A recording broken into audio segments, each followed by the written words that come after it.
Insta-famous locations. The hottest water you'll ever swim in. Camels. Lots of camels. If you're planning a trip to Jordan or just looking to visit for a week or maybe more, this is the perfect video for you. Guys, my name is Derek and I am a world traveler. I've been all around the world and I spent some time in Jordan and thought instead of making a vlog out of this series, let me make a travel guide for you. Welcome to my Jordan travel guide. And for other countries, I have lifestyle guides, which is what I call them. You can check them on my website right here. I've got Mexico, Colombia, Egypt, so on and so on.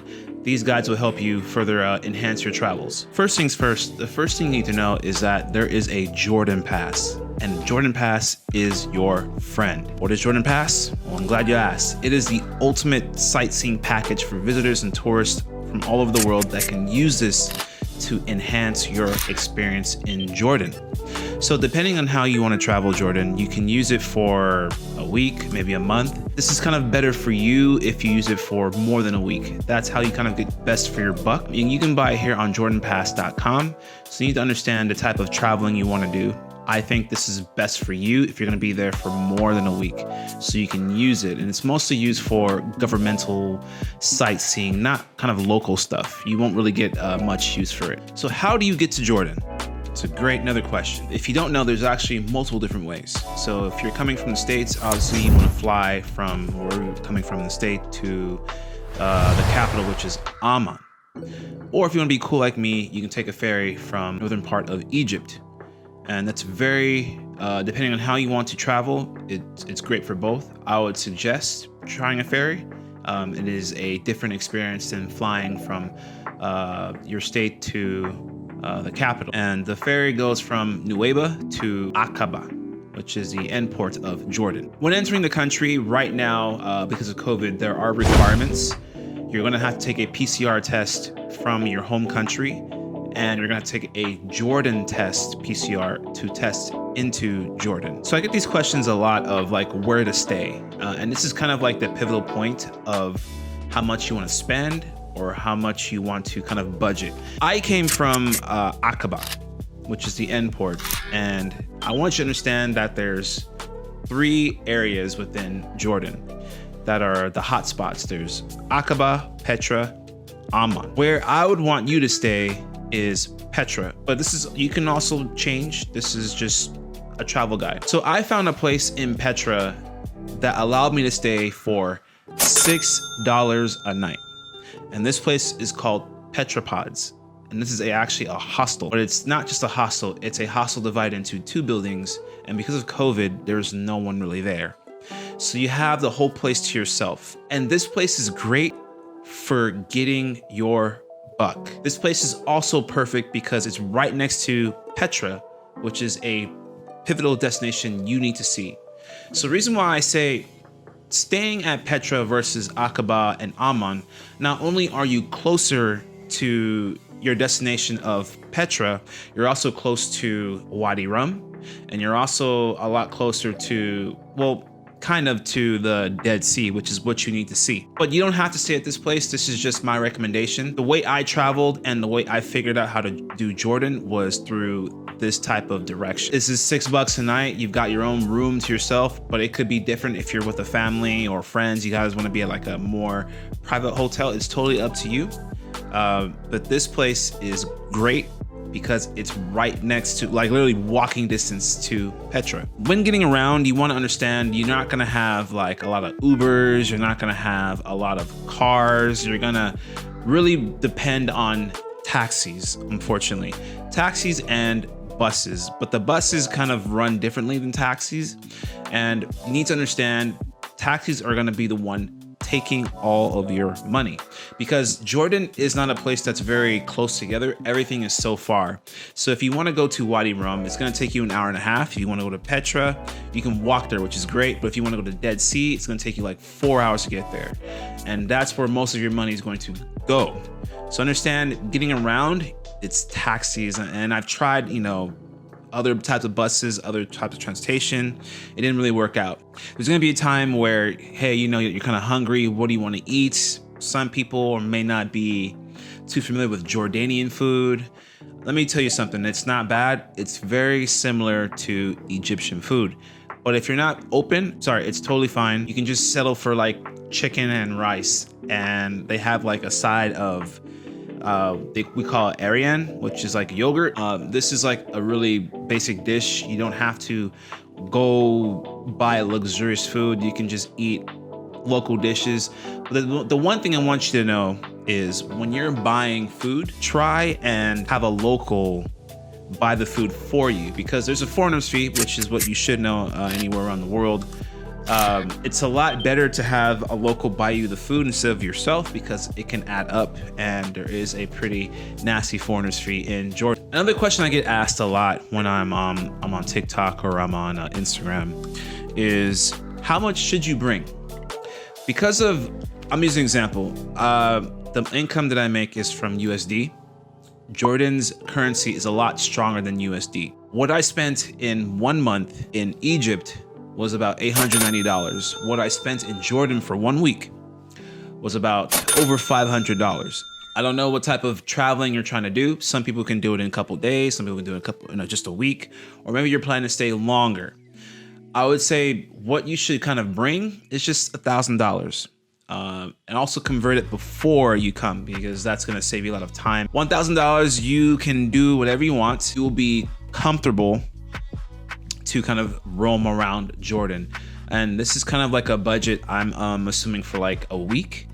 I think $1,000 will be suitable for you. If you want to bring more, that's totally up to you. Why I say 1,000 is because of the tour excursions. They are going to add up quick. Food will add up quick. Accommodation will add up quick, and transportation is the big whopping number that will really take a chunk of your money. So bring 1,000. Maybe you're a different type of traveler, you can bring less, but understand Jordan is not a cheap trip. Be prepared to spend some money. Finally, destinations. This is where the beefy part of this travel guide is, and I can't wait to talk about this with you guys. Starting from Wadi Rum, okay? Wadi Rum is between Petra and Aqaba. Imagine Jurassic Park, okay? Are you with me? Imagine Jurassic Park, and there's this huge valley, mountains as tall as skyscrapers. You cannot imagine the type of landscape this place has. It's incredible. You need to be at Wadi Rum, and you need to stay there at Wadi Rum just one night. I'll put in the link description below for a tour guide that I toured with, and I spent 6 hours. Actually, I spent from like 3, and I spent the night there under the stars, watching the skies. It was beautiful. It was amazing. And we left in the morning. So this tour guide is a Wadi Rum tour. It was about 55 Jordanian dinars. And this covers you from 3 to the following morning. So you're gonna get dinner, you're gonna get a tour of Wadi Rum, you're gonna explore, you're gonna see some cool things, some sightseeings, you're gonna put your feet in the red sand, there's gonna be some white sand too. And this same place was also filmed The Martian. Incredible place, you cannot miss it. During this Wadi Rum tour, they're also going to teach you a little bit about the history of Wadi Rum, the valley, and you're gonna have a choice of either riding in the front of the truck or the back. But I would say if you're a thrill seeker like me, ride in the back of the truck. You're then going to be accompanied by other people staying there, and you're gonna have like a live show, people playing music. You're gonna eat dinner, they're gonna prepare it for you, they're gonna show you how they prepare it for you, and you're not gonna sleep on the floor or on the ground. You're gonna sleep actually in a small hut, however I can describe it, like a small hut. And this hut is very comfortable. Great thing, there's no mosquitoes, so you have nothing to worry about. You can leave the window open, get some fresh air, it's all good. Then when you're done with that, the following morning you will have breakfast that will be made for you to start your day and take you back to wherever you're staying. And again, this is 55 JDs. You get all that for an overnight experience. If someone's trying to sell this to you and say not to spend the night there, do not listen to them. Stay the night there at Wadi Rum. You will not regret. Next is Petra. Okay, so Petra is the one thing I always thought was just a building. If you look on social media, Instagram, When you see people taking pictures of Petra, it's just that one statue or that monument that was built. It's incredible, okay? But that's not Petra. Petra is actually a valley. Think of a massive valley of wonders. Petra is a wonder of valleys. It's incredible. And the thing that you need to know about this is when you want to see Petra, you have a couple options.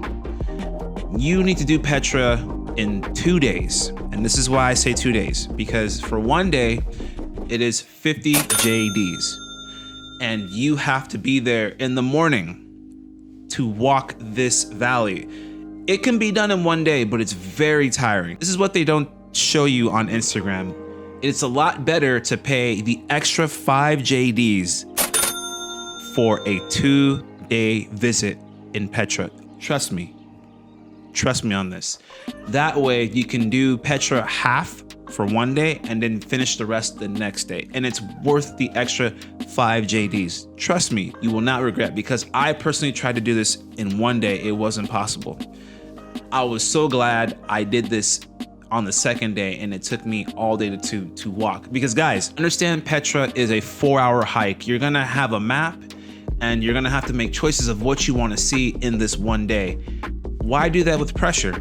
Just pay the extra 5 JDs and get a 2-day pass. You will not regret. And if you have the Jordan Pass, this will also cover it. Make sure you also walk to the very end, which is the main thing of the whole experience. Yeah, Petra, which is the Alcazna, that's like the popular one you see on Instagram. But the main thing is the treasury. That is the whopping one you have to see at the very end, and it is incredible. All these statues that were built long ago are incredibly huge, a lot bigger in person than I ever imagined. Last but not least, we have the Dead Sea. The Dead Sea is definitely something you have to experience yourself. It is part of Jordan and Jordan's history. It's actually the lowest surface point in the world. And the Dead Sea is between Petra and Amman. Okay, so depending on where you're going, you can go from Petra to the Dead Sea or from Amman to the Dead Sea.